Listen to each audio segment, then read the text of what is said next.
Mi hija me acusó falsamente de un crimen y fui a prisión. Tiempo después, la verdad salió a la luz y el karma le llegó. No sé ni por dónde empezar. Escribir esto me llena de rabia, pero necesito desahogarme. Mi hija, llamémosla Sara, ha sido un problema constante durante años. No sé si fue culpa de nuestra crianza o simplemente de su forma de ser, pero siempre he sentido que vino al mundo para poner a prueba mi paciencia. Es egoísta, ingrata y nunca asume responsabilidad por nada. No siempre fue así. Cuando era pequeña, era dulce, algo terca quizá, pero pensé que era lo normal en los niños. Todo cambió cuando llegó a la secundaria. Empezó a comportarse como si el mundo le debiera algo, como si fuera mejor que los demás. Si no conseguía lo que quería, hacía berrinches, azotaba las puertas y nos gritaba. Y eso fue solo el comienzo. Mi esposa insistía en que era solo una fase, que pronto la superaría. Pero no fue así. Cuando Sara entró en la adolescencia, parecía decidida a convertir nuestras vidas en un infierno. Mentía sobre todo, dónde estaba, con quién salía, qué hacía. Si movía los labios, probablemente era una mentira. Faltaba tanto a clases que el director terminó citándonos. Le dije que debía enderezarse, pero solo puso los ojos en blanco y murmuró, lo que sea, papá. A los 16 años abandonó la escuela por completo. Un día llegó a casa y simplemente anunció que no iba a volver. La escuela es estúpida, no la necesito, dijo. Mi esposa y yo le rogamos que lo reconsiderara, pero no quiso escucharnos. Empacó sus cosas y se marchó sin mirar atrás. Se fue con un novio, un completo perdedor, sin trabajo ni futuro, cuyo nombre ni siquiera recuerdo. Durante 3 años no supimos nada de ella. Ni llamadas, ni mensajes, nada. Mi esposa estaba destrozada. Lloraba hasta quedarse dormida, preguntándose si Sara estaría bien, si algún día volvería. Yo, en cambio, estaba enojado pero también aliviado. Sin ella, la casa era un lugar tranquilo, sin gritos, sin discusiones, sin drama. Llegué a pensar que quizás era lo mejor. Hasta que, una noche, apareció en nuestra puerta. Llovía a cántaros y estaba empapada, sosteniendo una bolsa de basura llena de ropa. No tengo ningún otro lugar a donde ir, dijo. Mi primer impulso fue cerrar la puerta, pero mi esposa se adelantó, la abrazó con lágrimas en los ojos y la hizo pasar antes de que yo pudiera decir algo. La abrazaba como si hubiera regresado de la guerra, aunque Sara no se había molestado en llamarnos en 3 años. Es nuestra hija, repetía mi esposa. No podemos dejarla afuera. La dejé quedarse, aunque sabía que era un error. Y vaya si lo fue. Al principio quise darle el beneficio de la duda. Tal vez había madurado, tal vez había aprendido algo de la vida. Pero no. En pocos días volvió a sus viejos hábitos, no buscaba trabajo, no ayudaba en nada, se pasaba el día en el sofá mirando su teléfono. Cuando le pedíamos que hiciera algo sencillo, sacar la basura, lavar los platos, ponía los ojos en blanco, como si le pidiéramos que moviera montañas. ¿Por qué no lo haces tú?, decía. Estoy cansada. ¿Cansada de qué? ¿De pasarse el día sin hacer nada? Y luego estaban sus salidas nocturnas. Se iba después de cenar, diciendo que saldría a caminar, pero desaparecía durante horas. A veces no regresaba hasta pasada la medianoche. Cuando le preguntaba dónde había estado, se encogía de hombros y respondía, en ninguna parte, como si no fuera asunto mío. Volvía sonriente, sin preocupaciones, se tiraba en el sofá y retomaba su teléfono. Intenté hablar con mi esposa, pero ella siempre la excusaba, ha pasado por mucho, solo necesita tiempo para adaptarse. ¿Adaptarse a qué? ¿A vivir sin hacer nada mientras nosotros nos partíamos el lomo por mantenerla? Una noche no pude soportarlo más. Sara había estado fuera hasta la 1 de la madrugada y, cuando finalmente regresó, la confronté. ¿Dónde demonios has estado?, le pregunté. Ella se rió y respondió con desdén. ¿Por qué te importa? Fue entonces cuando le dije que debía empezar a contribuir o buscar otro lugar donde vivir. Su respuesta me dejó helado. Se supone que debes cuidarme. Eso es lo que hacen los padres. No podía creer lo que escuchaba. Después de todo lo que había hecho, abandonar la escuela, fugarse, ignorarnos durante 3 años, todavía pensaba que le debíamos algo. En ese momento decidí que ya era suficiente. Le di un ultimátum, tenía 24 horas para empacar sus cosas y marcharse. Mi esposa intentó discutir, pero la detuve. Es una adulta, le dije. Tomó sus decisiones, ahora que lidie con las consecuencias.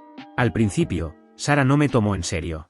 Se rió y dijo, sí, claro, papá, como si fuera una broma. Pero cuando vio que hablaba en serio, su actitud cambió de inmediato. Eres un padre terrible, gritó. ¿No me quieres? Mantuve mi postura. Ella se fue furiosa a su habitación y cerró la puerta tan fuerte que la casa entera tembló. Mi esposa me ignoró el resto del día, pero no me importó. Pensé que, al fin, estábamos cerca del final. Solo tenía que soportar hasta la noche siguiente, cuando Sara se marchara y pudiéramos recuperar la paz en nuestro hogar. Pero la vida tiene una forma cruel de golpearte justo cuando crees que todo está por mejorar. Esa misma noche, escuché un fuerte golpe en la puerta, 3 golpes secos y rápidos que hicieron que el corazón se me acelerara. No sonaba a visita amistosa. Me levanté para abrir, con el estómago hecho un nudo. Al hacerlo, me encontré con 3 oficiales de policía en el umbral, todos con expresión grave. «Señor, tenemos una orden para registrar su propiedad», dijo uno de ellos. Por un segundo, mi mente quedó en blanco. «¿Qué? ¿Por qué?», pregunté. «Recibimos una denuncia anónima sobre drogas ilegales almacenadas en esta casa. El informe está archivado bajo su nombre», respondió el oficial. «¿Mi nombre? ¿Mi casa?». Sentí como si el suelo se abriera bajo mis pies. Quise discutir, cerrar la puerta, pero sabía que no serviría de nada. Me hice a un lado y los dejé pasar, mientras una sensación de angustia me envolvía como una manta pesada. Los policías se dispersaron de inmediato, uno se quedó en la sala mientras los otros comenzaron a registrar la casa. Mi esposa estaba paralizada en el pasillo, pálida como un fantasma. Sara, en cambio, se sentó en el sofá, completamente tranquila. Incluso tuvo el descaro de sonreírme mientras los oficiales subían a revisar las habitaciones. No tenía pruebas, pero lo sabía. Esto era cosa suya. ¿Quién más podría haberlo hecho? Era la única que tenía motivos. Había estado saliendo a escondidas, regresando tarde, rodeándose de gente sospechosa. Registraron su habitación primero. Me quedé en el pasillo observando cómo revolvían todo, cajones, sábanas, mochila, pero no encontraron nada. Ni una sola evidencia. Sentí un pequeño alivio. Quizás todo era un malentendido. Quizás Sara no tenía nada que ver después de todo. Entonces pasaron a nuestra habitación. No estaba preocupado. No tenía nada que ocultar. Pero uno de los oficiales levantó el colchón y se detuvo. «Aquí», dijo mostrando una bolsa grande llena de estupefacientes de alta potencia. El mundo se me vino abajo. Mientras el oficial sostenía la bolsa, miré a Sara, buscando en su rostro sorpresa o confusión. Pero no. Sonreía. Una sonrisa fría, retorcida. No se inmutó, no intentó negar nada. Solo me observó, como si disfrutara cada segundo. Fue en ese momento cuando lo entendí, no solo era indiferente. Estaba orgullosa de lo que había hecho. No podía respirar. Sentía como si las paredes se cerraran sobre mí. «Eso no es mío», dije automáticamente, con la voz temblorosa. Pero los oficiales no escucharon. Siguieron registrando y, cuando terminaron, habían encontrado varias bolsas más escondidas bajo mi cama y por toda la habitación. «Señor, está bajo arresto por posesión de una sustancia controlada», dijo uno de ellos mientras sacaba las esposas. Mi esposa rompió en llanto. Sara, en cambio, solo se sentó observando todo como si fuera una película. Cuando me esposaron y me sacaron de la casa, la miré una última vez, buscando en su rostro algún rastro de culpa, de remordimiento, pero no había nada. Solo sonrió. Sonrió. Las horas siguientes fueron un borrón. Me llevaron a la estación, me tomaron las huellas, la foto del arresto. Repetía una y otra vez que los narcóticos no eran míos, que alguien me había tendido una trampa, pero a nadie le importaba.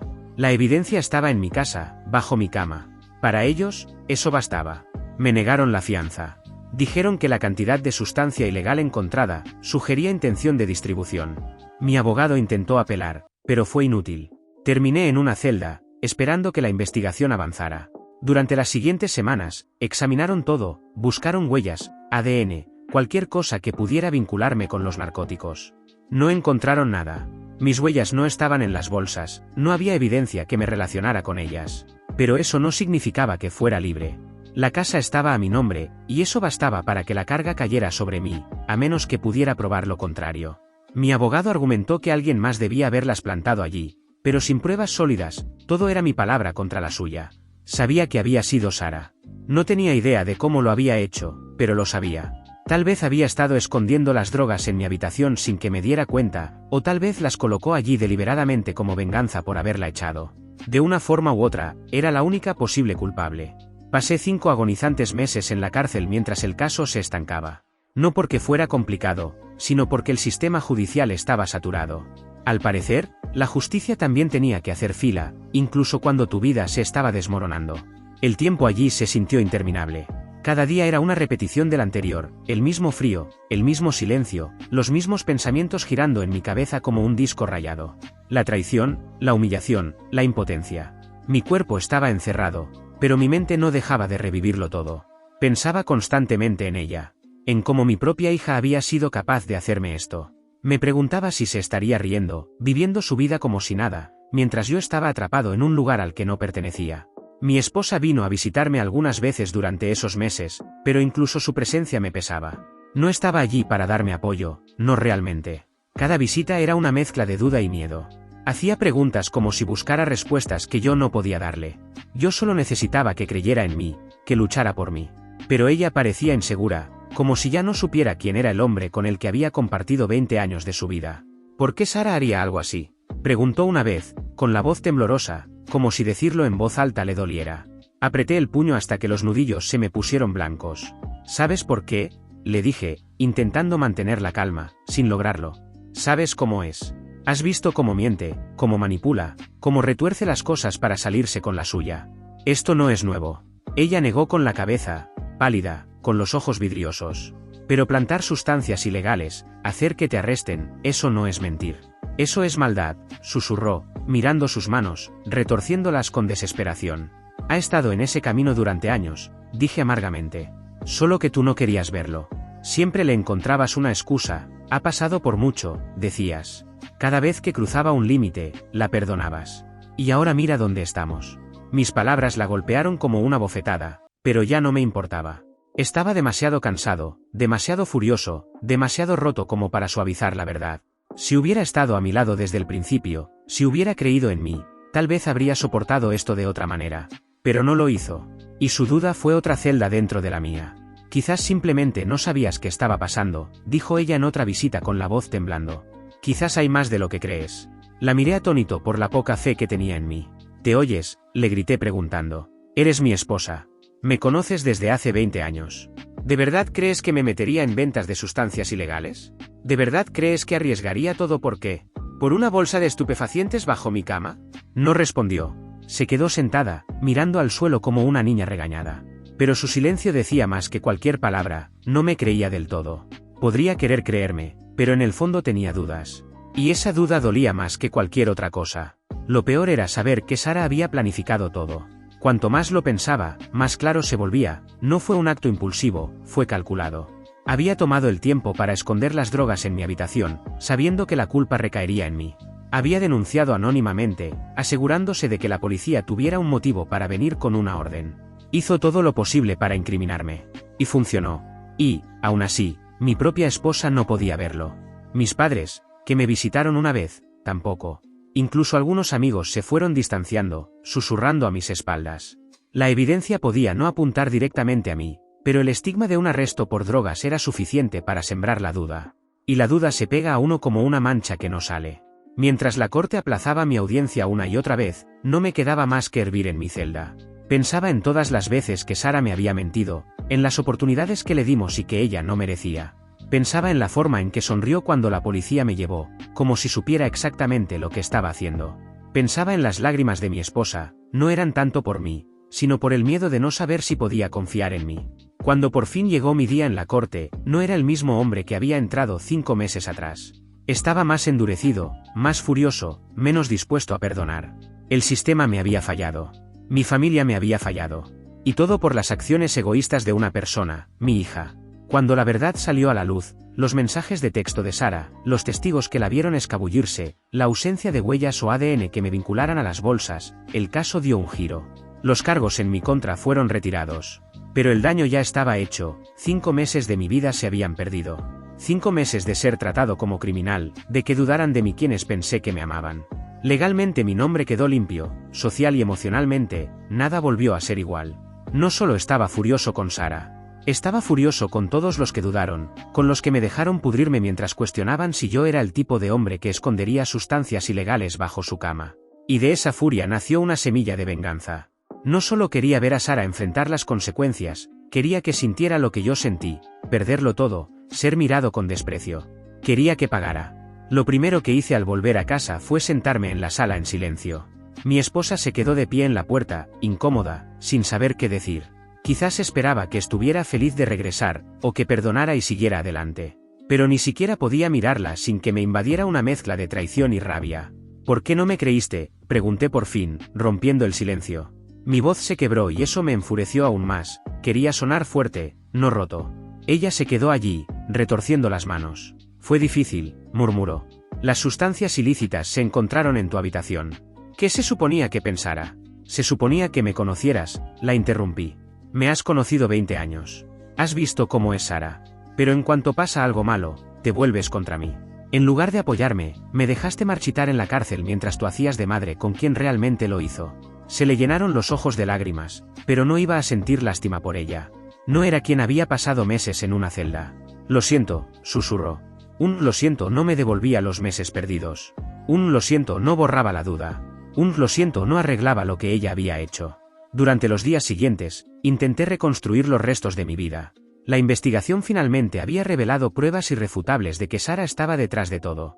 Los mensajes encontrados en su teléfono mostraban que había estado traficando sustancias prohibidas durante meses, quizás más.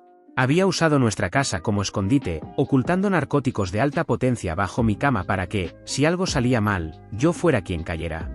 Los textos eran condenatorios, la mostraban coordinando con un traficante, hablando de mover producto e incluso riéndose de cómo papá nunca lo notaría. Leí cada mensaje con las manos temblando de rabia. ¿Cómo podía mi propia hija hacerme esto? ¿Qué clase de persona tiende una trampa a su propio padre solo para salvarse a sí misma? La policía también encontró testigos que afirmaron haberla visto escabulléndose de noche, reuniéndose con tipos sospechosos en estacionamientos y callejones. Una de sus supuestas amigas incluso admitió que Sara había alardeado de esconder estas sustancias en mi casa porque nadie sospecharía de mi padre. Cuando finalmente emitieron una orden de arresto contra ella, sentí una mezcla de alivio y amargura. Alivio, porque al fin iban tras la verdadera culpable. Amargura, porque había tomado demasiado tiempo, y yo había pagado el precio por sus actos. Sara fue arrestada unos días después de que regresé a casa. La encontraron viviendo en un apartamento destartalado junto a un grupo de parásitos. Al registrar el lugar, hallaron más estupefacientes, balanzas, bolsas y dinero en efectivo. Estaba claro que no solo los consumía, sino que estaba completamente metida en el negocio. Pensé que verla arrestada me traería algún tipo de cierre, pero no fue así. Si acaso, solo me enfureció más. No se veía asustada ni avergonzada cuando se la llevaron. Se veía irritada, como si todo aquello fuera apenas un inconveniente que debía resolver. Mi esposa estaba devastada cuando lo supo. Sigue siendo nuestra hija, repetía una y otra vez, como un disco rayado. Ha cometido errores, pero sigue siendo nuestra bebé. No pude soportarlo más. Ya no es mi hija, le grité. No más. Mi hija no me haría esto. No destruiría a su propia familia solo para salvar su pellejo. El proceso legal que siguió fue largo, agotador y tan caótico como todo lo demás que Sara había dejado tras de sí. Fue acusada de posesión de drogas, intento de distribución, y lo más doloroso para mí, de presentar acusaciones falsas contra su propio padre. Cada vez que escuchaba ese cargo en la corte, sentía como si me golpearan en el estómago. Saber que había orquestado deliberadamente mi arresto, que había planeado verme sufrir, hacía hervir mi sangre. La evidencia contra ella era aplastante, los mensajes con su traficante, las declaraciones de testigos e incluso su descuido al esconder narcóticos en su apartamento. Pero por condenatoria que fuera, nada hacía las cosas más fáciles para mí. Cada audiencia, cada retraso, cada mirada desafiante que lanzaba cuando la traían esposada al estrado, erosionaba lo poco de humanidad que me quedaba. Como parte de la investigación, Sara fue obligada a someterse a un análisis de sangre. El resultado no sorprendió a nadie, los análisis confirmaron que tenía varios productos ilegales de alta potencia circulando en su organismo. Fue el clavo final en el ataúd. La hija a la que una vez había mecido para dormir, la niña a la que enseñé a andar en bicicleta, no era solo una mentirosa y manipuladora. Era una adicta. Una criminal. Ver los resultados no me sorprendió, pero dolió. Es una cosa sospechar que tu hijo va por un camino destructivo. Es otra completamente diferente verlo escrito en blanco y negro. Parte de mí quería sentir piedad por ella, verla como una víctima de sus propias decisiones, pero esa parte estaba ahogada por la ira. Una cosa era saber que tu hija era problemática, otra muy distinta, descubrir que era capaz de destruirte a propósito. Esto no era debilidad ni mal juicio. Era intencional. Sara nunca había sido una persona familiar. Nunca se preocupó por nadie más que por sí misma. Esto no era sobre estupefacientes, era sobre venganza. Quería lastimarme, hundirme por haberla echado. Y lo logró. Pero guardé esos pensamientos para mí, sabiendo que ya no hacía falta decir nada.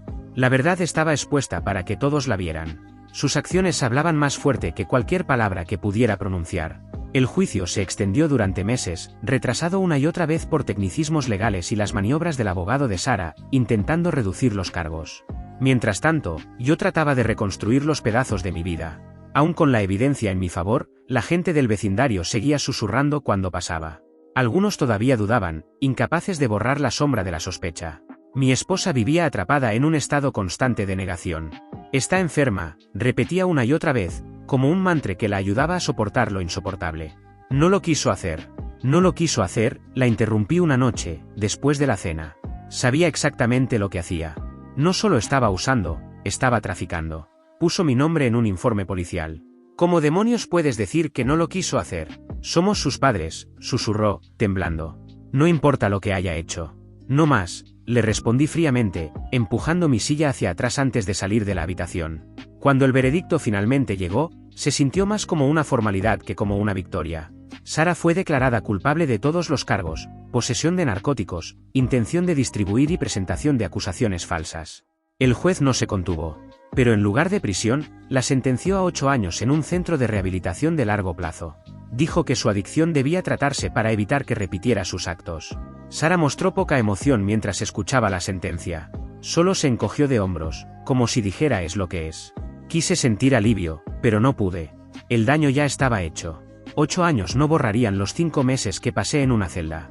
No repararían las relaciones que se rompieron, ni limpiarían la mancha que dejó en mi nombre. Su condena no fue un cierre, fue solo el final de un libro que desearía nunca haber empezado a leer. Después del juicio, solicité una orden de restricción contra ella. No quería que volviera a acercarse a mí. Nunca más. Hizo sus elecciones, y yo hice las mías. Durante semanas no pude dormir. Despertaba a medianoche, reviviendo todo una y otra vez. Mi esposa, en cambio, parecía vivir en el pasado. Empezó a escribirle cartas a Sara en rehabilitación, intentando mantener viva una relación que ya estaba muerta.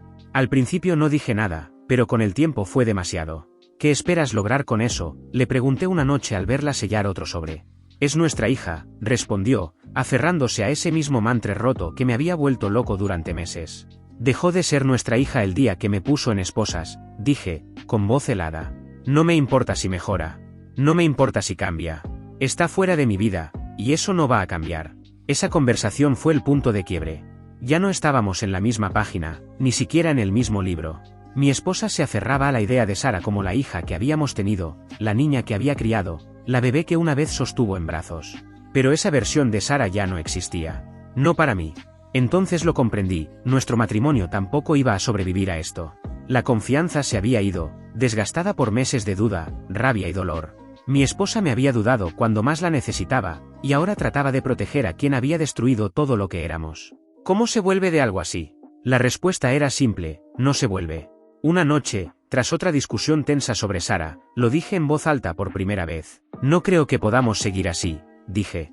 Mi esposa me miró, con los ojos llenos de lágrimas. ¿Estás diciendo que quieres irte?, preguntó. No, respondí, con la voz firme pero pesada. Estoy diciendo que esto no funciona. Ya no somos las personas que éramos antes de todo esto. No confío en ti, y tú ya no me entiendes. Y para ser honesto, no creo que pueda quedarme en esta casa, rodeado de todo lo que me recuerda a ella. Asintió despacio, secándose las lágrimas. No quiero esto, murmuró, pero lo entiendo. Unas semanas después acordamos separarnos. Ella se quedó con la casa, el lugar en el que yo ya no quería estar. Me mudé a un pequeño apartamento al otro lado de la ciudad, lo bastante lejos como para sentir que empezaba de nuevo, pero lo bastante cerca para cumplir con lo necesario mientras dividíamos nuestras vidas. No fue fácil, pero era necesario. Lo peor no fue la separación física. Fue la aceptación de que la vida que habíamos construido juntos se había desmoronado por completo. 20 años como compañeros, criando una familia y levantando un hogar, y todo quedó hecho trizas por las decisiones de nuestra hija. Las elecciones de Sara no solo minaron mi confianza en ella, destruyeron mi matrimonio.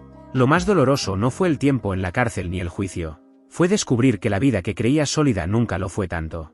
Mi matrimonio colgaba de un hilo y no me di cuenta hasta que ya no había vuelta atrás.